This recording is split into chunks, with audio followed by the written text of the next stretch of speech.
নমস্কার বন্ধুরা, scheme for Bangla YouTube চ্যানেলে আপনাদের সকলকেই স্বাগত। বন্ধুরা, পশ্চিমবাংলায় নতুন একটি প্রকল্প শুরু হতে চলেছে, যার নাম কিনা সেবা সখী প্রকল্প। এই সেবা সখী প্রকল্পে সারা রাজ্যের 23টি জেলাতেই প্রত্যেকটি ব্লক থেকে 20 জন করে মহিলাকে বেছে নেওয়া হবে। এই কাজের মাসিক স্যালারি কত এবং কি যোগ্যতা লাগছে এবং কি কাজ করতে হবে, কবে থেকে এই কাজ করতে হবে এবং রিক্রুটমেন্ট প্রসেস কী আছে, গোটা বিষয়টা আজকের এই ভিডিওর মাধ্যমে আমরা জানবো। তো অবশ্যই বন্ধুরা, ভিডিওটিকে স্কিপ না করে শুরু থেকে শেষ অবধি দেখতে থাকবেন।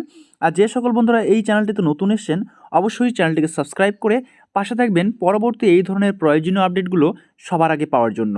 তো বন্ধুরা, শুরু করব পশ্চিমবঙ্গের সেবা সখী প্রকল্প 2021। এই সেবা সখী প্রকল্প কি? এটা হচ্ছে পশ্চিমবঙ্গের একটি নতুন প্রকল্প।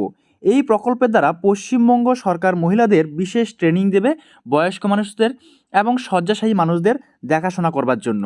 তাহলে এই প্রকল্পটি কিসের জন্য? শয্যাশায়ী মানুষদের দেখাশোনা করার জন্য। এই সেবা সখী প্রকল্প মহিলাদের নতুন চাকরি প্রদান করবে ও তাদের নিজের পায়ে দাঁড়াতে সাহায্য করবে। তার সাথে সাথে বয়স্ক মানুষ ও শয্যাশায়ী মানুষদেরও পাশে দাঁড়াচ্ছে পশ্চিমবঙ্গ সরকার।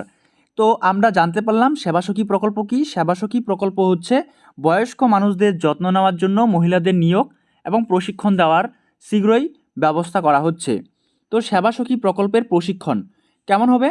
পশ্চিমবঙ্গ সরকার পশ্চিমবঙ্গের সবকটি জেলাতে প্রতিটি ব্লক থেকে 20 থেকে 40 জন মহিলাকে নিয়োগ করবে। এরপর গ্রামীণ জীবিকা মিশন আনন্দধারা প্রকল্পের অধীনে পশ্চিমবঙ্গ সরকার তাদের প্রশিক্ষণ দেবে। সেবা সখী প্রকল্পের অধীনে যে মহিলারা নির্বাচিত হবেন, তাদের প্রাথমিক চিকিৎসা পরিচর্যা, রক্তচাপ পরিমাপ, ডায়াবেটিসের মতো সাধারণ রোগের যত্ন ও চিকিৎসা প্রদানের বিষয়ে সাধারণ ধারণা দিয়ে প্রশিক্ষণ দেওয়া হবে। তো বন্ধুরা, আপনারা এখান থেকে জানতে পারলেন যে প্রত্যেকটি ব্লক থেকে কিন্তু 20 থেকে 40 জন করে মহিলাকে নেওয়া হবে এই শয্যাশায়ী রোগীদের পাশে দাঁড়ানোর জন্য। তাদের প্রাথমিক যে চিকিৎসা পরিচর্যা, রক্তচাপ, ডায়াবেটিসের মতো সাধারণ রোগযন্ত্রের চিকিৎসা প্রদানের বিষয়ে সাধারণ প্রশিক্ষণ দেওয়া হবে। সেবা সখী প্রকল্পের বেতন কেমন হবে? তো সেবা সখী স্কিমের অধীনে যে মহিলারা একজন বয়স্ক ব্যক্তির বা শয্যাশায়ী ব্যক্তির যত্ন নেওয়ার জন্য নিযুক্ত হবেন, তারা শহর এলাকায় নিযুক্ত হলে প্রতিদিন 300 টাকা, আবার গ্রামীণ এলাকায় নিযুক্ত হলে প্রতিদিন 255 টাকা করে পাবেন। তাহলে প্রতিদিন যদি শহর এলাকায় কাজ পান, তাহলে কিন্তু আপনি প্রত্যেক দিন দৈনিক 300 টাকা করে, মাসে 9000 টাকা পাবেন। সেবা সখী প্রকল্পে আবেদন কিভাবে করবেন? পশ্চিমবঙ্গ সরকারের পক্ষ থেকে জানানো হয়েছে যে সেবা সখী প্রকল্পের পাইলট প্রজেক্ট শুরু হয়েছে। পাইলট প্রজেক্ট সফলভাবে সম্পন্ন হলে সরকার পক্ষ থেকে আবেদন করার পদ্ধতি জানিয়ে দেওয়া হবে। সেটা অফলাইন বা অনলাইন দুটি মাধ্যমেই হতে পারে।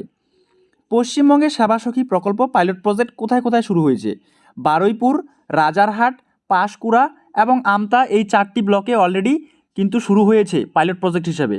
প্রতিটি ব্লক থেকে 20 জন মহিলাকে বেছে নেওয়া হয়েছে। কলকাতার ইনস্টিটিউট অফ জেনারেলটোলজিতে প্রশিক্ষণ দেওয়া শুরু হচ্ছে। পাইলট প্রজেক্ট সফলভাবে সম্পন্ন হলে সেবা সখী প্রকল্পের অধীনে আরও মহিলাদের নিয়োগ এবং প্রশিক্ষণ দেওয়া হবে। তো বন্ধুরা, আপনারা এখান থেকে জানতে পারলেন যে 4টি ব্লকে কিন্তু অলরেডি সেবা সখী প্রকল্প শুরু হয়েছে। এই পাইলট প্রজেক্ট যদি সফলভাবে সম্পন্ন হয়, তাহলে কিন্তু পশ্চিমবঙ্গ সরকার এর যে রিক্রুটমেন্ট প্রসেস, গোটা বিষয়টা কিন্তু জানিয়ে দেবে এবং শিক্ষাগত যোগ্যতা কী লাগছে, গোটা বিষয়টা কিন্তু সেই অফিসিয়াল নোটিফিকেশনের মাধ্যমে আমরা জানতে পারবো। তো অবশ্যই বন্ধুরা, আমাদের স্কিম ফর বাংলা ইউটিউব চ্যানেলে চোখ রাখবেন।